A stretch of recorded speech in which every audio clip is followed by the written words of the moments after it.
Grand Risings. So yesterday was interesting. I think I had some just resistance to, at the beginning of the day, resistance to finishing passing out these business cards. And I was like, bro, I could just slack off. I could just kind of cheat my way into getting rid of all of them.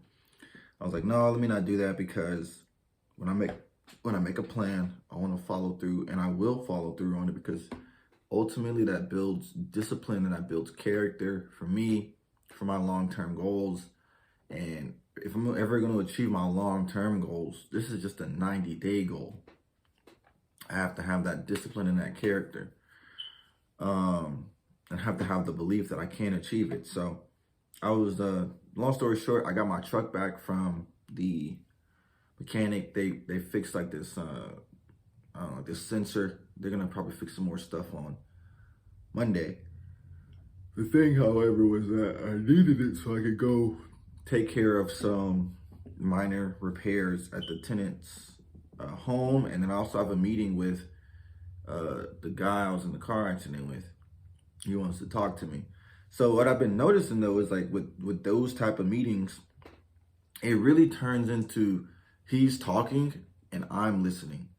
And I can even compare that with yesterday. I went over to one of the persons who told me they wanted to move in 3 months. It's September. So it's September. So I'm like, okay, I'm gonna follow up with him and see what he's talking about. And so he was really talking about a lot of stuff. Like when I say I see what he's talking about, I mean like I'm gonna follow up with him, see what his motivation is, so that we can come to a meeting of the minds and me list the property for him. So that's like the longer version of what I'm exactly meaning. However, when I get over there, the man just starts talking to me about all kinds. He's like, you're a good listener. So I am a good listener. He's like, yeah, he comes out the house. He's like, give me the 2-minute pitch. And I'm like, okay, yeah, this is what we can do. We're going to be able to list it, put a yard sign. We're going to have it on online marketing. When someone comes, they're going to be pre-qualified, so that way we can not waste our time. We're going to be talking with people who haven't spoken with a bank. And then somehow the conversation just like shifts into like he is like, I guess, mentoring me. That's the only way I can describe it. He's mentoring me on just so many things, because he's like, yeah, he's got like 2 doctorates, a master's degree, a master's certificate, and just like so many things that we were just talking about. Like, and then he invites me into his home, and he's like showing me his study. And so like, what are we talking about, like, specifically? So he's like, yeah, he set up the healthcare system for 3 nations. He knows all of the presidents. Him and Barry go way back. Him and Obama go way back, since before he was actually senator. He's known Barry since before. He's known Obama since before he was senator. I'm like, bro, like, and he's telling me all about George W. Bush, and how George was man, everybody loved George. Even when he was destroying the companies. It's just like, wow. Like I didn't expect him to tell me these things. I don't know why he was telling me these things about. I mean, do I know why? Why? Maybe he was trying to inspire me, or really it started with him telling me his life story. How, he's got a house that's probably worth like $480,000. Very nice house. He was saying that, he's moving overseas. And now how before in life, he was homeless for 2 years in California, like literally homeless, couldn't even figure out how to get $1 to eat some food for the day. Stuff happened with his family, betrayal, lawsuits, giving his children up, all kinds of just like, dang, bro, like, I mean, I've had some of that pain before, but I haven't had any of that type of stuff. Like his wife died, and I'm like, my God, it's really tragic. Like, tragedy. I mean, it's more than tragic. Like, it's like distraught. Like, this man was in this situation for 2 years, and I'm just thinking about like what happened with me. Like, I'd have a car for almost 2 years, but it wasn't like some like everything that happened to him was a series of unfortunate events. Yeah, series of unfortunate events. He was like he broke his back, and his wife died, and his family member betrayed him. Then he lost his kids. Then he was homeless.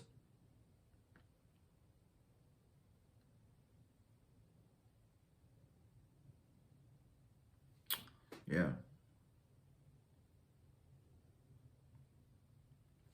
A series of unfortunate events. Yeah. And then he goes on to tell me the fortune that comes out of, I mean, I don't think it actually came out of, but he ties it to that period in his life where he ends up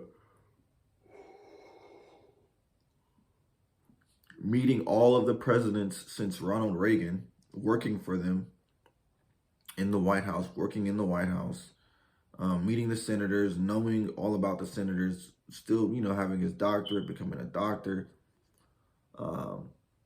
People under him wanting to call him dad and mentor him. And I'm just like, man, at a certain point, I was like, bro, I'm not getting any closer to me selling this house. But he's telling me this stuff. And it's very interesting because I do like to listen to people's stories. However, that's not my purpose in coming over there. So I'm like, there's like a key element missing, and some either in my personality, my temperament, and me, like, I guess, controlling the conversation, or maybe it didn't even have to be about the control, because like the conversation I'm gonna have with this guy today, who I was in the car accident with, he's like, the way he talks, he's just gonna talk the entire time, and I'm just gonna listen. I can already tell that's how it's gonna go. I mean, that's how it's been going since I've met the man. So it's just one of those things. Like, I don't know. Maybe it's just telling me how I can, I guess, monopolize a conversation if I talk to people like that. I guess I really don't know. I don't know, but that just seems to be a trend at this time, where people are just lecturing me, so to speak, and I'm just listening. It may be like that, like that's just what this time of my life is. But I've also understood, like, because, or maybe I'm not understanding anything, but I've also been seeing a correlation that it may, like, the reason that these people may be lecturing me is because we have the same teachers, which doesn't sound like it makes any sense at all. But when I think about it, or what I'm about to say, maybe there is some correlation, right? So after I left that guy's house, where he was just telling me all about, local government and how much senators make, and then he was saying that, like, those Ivy League schools you go to, you're supposed to get rich after you go to the Ivy League schools. He's like, it's not true. So I guess that's really good for me, because I was like, maybe I should move over there and like get in one of those schools to get like more like status, and then like, yeah, something like that. But I think what it really comes down to is, it's like, there's like John Maxwell says, like, there's like title authority and there's moral authority. So like, going to a school like that will give you title authority, like, oh, you have this pedigree, you have this degree from this institution. Whereas when you are who you are, you get moral authority, because you have the experiences, and you have the history, and you have the qualities and the characteristics. So I mean, ultimately, no one can ever rob you of moral authority, because it's embedded in you, your character. So better to lead by moral authority, where you don't even have a title, but you are able to exude these types of things. So ultimately, if I say ultimately, like that's what you really want. Everything else is just kind of trying to get you closer to that. But that's the one thing people just can't figure out how to get naturally. However, maybe I'm getting closer to it in this next thing I'm about to say. So like after I was talking with that guy, I rode my scooter home. And so, I'm riding my scooter, and then I come over to this like dang, getting blisters again. Come over to this intersection. I see there's a guy, his truck broke down. Him and his wife are sitting in the truck. And I'm like, oh man, like I ride up to it. At first I was like, man, I don't know about what can I do to help them? Then I was just like, let me go see if I can help. So I ride up to them and I'm like, hey, you need some help? He's like, oh no, the tow truck's coming. I was like, well, do you need to jump? And then he's like, oh, okay, yeah, we do. So I was like, all right, cool, I'm gonna come back with the truck. So I go get my truck, which I just got earlier that day, drive back over to him, and he's like, bro, like, I'm gonna jump it. He's like, you know what, matter of fact, we don't even worry about this jump. If you can just, I'll give you the money I was gonna get the tow truck, and you can just ride us to the house. And then I was like, I guess he was gonna give me like 100 or something, but I was like, yeah, don't worry about it, man, I just need some gas. He's like, bro, it's my cousin. You just need some gas, man. Man, we just stop at the gas station, get you some gas. We can ride to the house. And we don't have to worry about all that other crap. And he was like bringing his equipment and stuff. And I was like, yeah, bro, like easy. So, yeah, he hops in the car, and him and his wife hop in the car. And yeah, I take him to the gas station, and I take him home. And so as he's getting out of I play him my music. I play him some of my music because he's a music producer. So as he's getting out of his car, though, he's like, bro, you got to always keep these types of things on you. And I don't know what he was going to show me, but like he had his bag with him, suitcase. He opens up his suitcase, and in this suitcase, he pulls out 2 or 3 books. So this man, like, I didn't think he was going to have any books on him. Most people don't. But the books that he has, I also have a copy of one of his books. Like he has like Millionaire Success Habits. I also have Millionaire Success Habits, like somewhere over there, right? I was like, oh, Dean Graziosi. And then he was like, yeah. Then the other book he had was like, I looked it up, and I was like, it's What Makes the Great Great by Dennis Kimbro. I've read Dennis Kimbro. He's a really good author. I was like, man, maybe that's why me and this guy get along so well. It's because we have the same teachers. We have some of the same studying habits and beliefs in the future as each other, because he's reading Millionaire Success Habits. I've read Millionaire Success Habits. He's reading Dennis Kimbro. I read Dennis Kimbro. That's 2 people that we both know between each other. And that may be why the guy invited me into his home earlier the day, because he had a library. He has his own library where he's, packing up books and different types of books. And I don't know what he has in his library, but he's a professor of like sociology, nursing, a couple other things. I think he's like he's associate professor, and he has a doctorate in those fields. And so I'm just like, maybe it's the fact that we have the same teachers in these 2 situations, which is why we're able to mesh. Because I'm like, and that for me just means just keep buying more books. The more books you buy, the more likely it is that you'll have a book that's in someone else's home.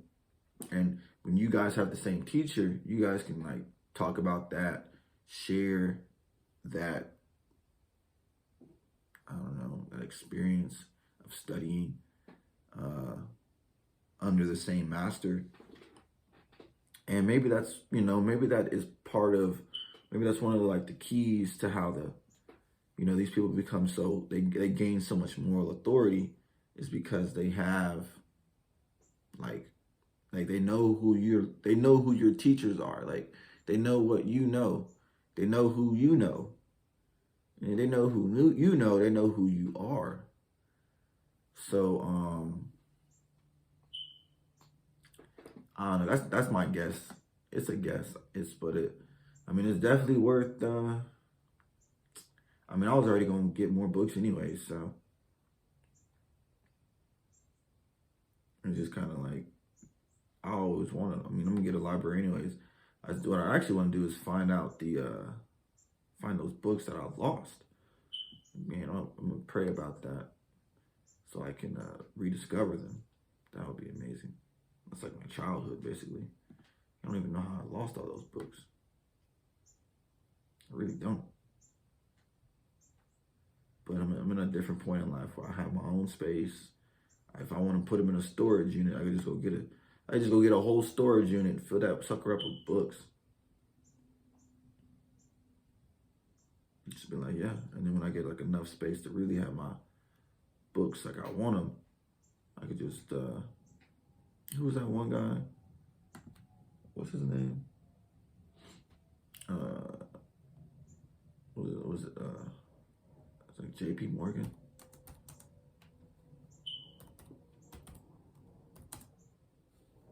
Yeah, J.P. Morgan had his library. Yeah, just go build me a library like J.P. Morgan. I guess that's one thing I could say I could do over and over and over again. I could definitely buy and read books over and over and over again and buy investments.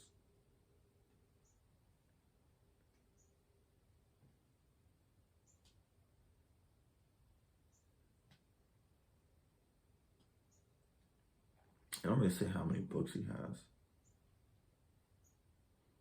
Well, anyways, I'm going to the National Library of Congress for my birthday. So, yeah, I can see some more books.